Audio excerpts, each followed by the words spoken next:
Bonjour Estherelle, Bonjour, comment ça va?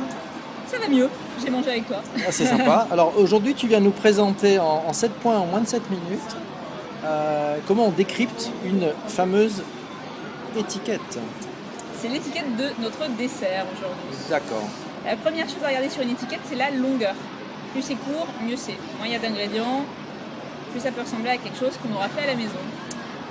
L'autre chose qu'on regarde toujours, c'est le premier ingrédient de la liste. Parce que c'est l'élément qui est en plus grande quantité. Là, c'est rassurant, c'est de la crème au citron. Ça tombe bien, ça ressemble bien à de la crème au citron. Maintenant, si le premier ingrédient c'est de l'eau, si c'est une bouteille d'eau, ça va. Si c'est une bouteille de vinaigrette, ça veut dire qu'on est en train de payer de la flotte au lieu de l'huile. Est-ce que ça vaut vraiment le coup?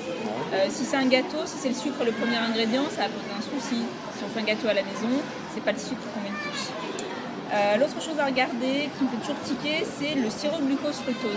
Alors c'est un ingrédient qui a été très décrié aux États-Unis, puisqu'on pense qu'il est à l'origine en partie de l'épidémie d'obésité. Il est surtout utilisé dans les sodas.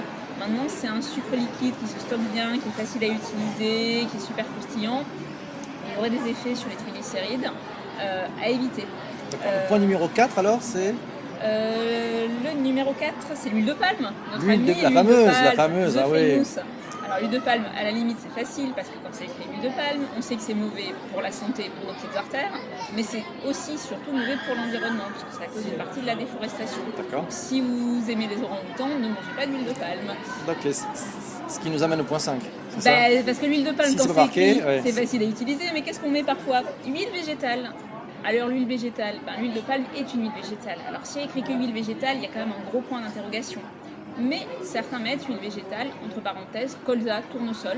Là, vous pouvez y aller, c'est de l'huile végétale classique, comme vous versez chez vous. D'accord, ça on a vérifié, c'est deux fois sur l'huile. Le point numéro 6 maintenant. C'est assez facile, c'est tout ce qui est conservateur, colorant, machin. Alors il y en a certains qui sont tout à fait inoffensifs, mais il y en a d'autres qui sont peut-être pas franchement indispensables. Alors s'il y en a vraiment beaucoup, s'il y a beaucoup d'œufs à la file dans votre produit, c'est peut-être pas indispensable. Et puis le dernier point, c'est méfiez-vous des noms trop bizarres. Si vous trouvez un ingrédient que vous ne connaissez vraiment pas, que vous pouvez avoir ni dans votre frigo, ni dans votre réfrigérateur, évitez. Par exemple, la fibre de potiron, la fibre de petits pois. Est-ce qu'on n'aurait pas pu plutôt mettre dans ce produit directement du potiron ou des petits pois, plutôt que juste la fibre? D'accord, le point numéro 8. 8. On peut manger le cheesecake peut-être? Ouais.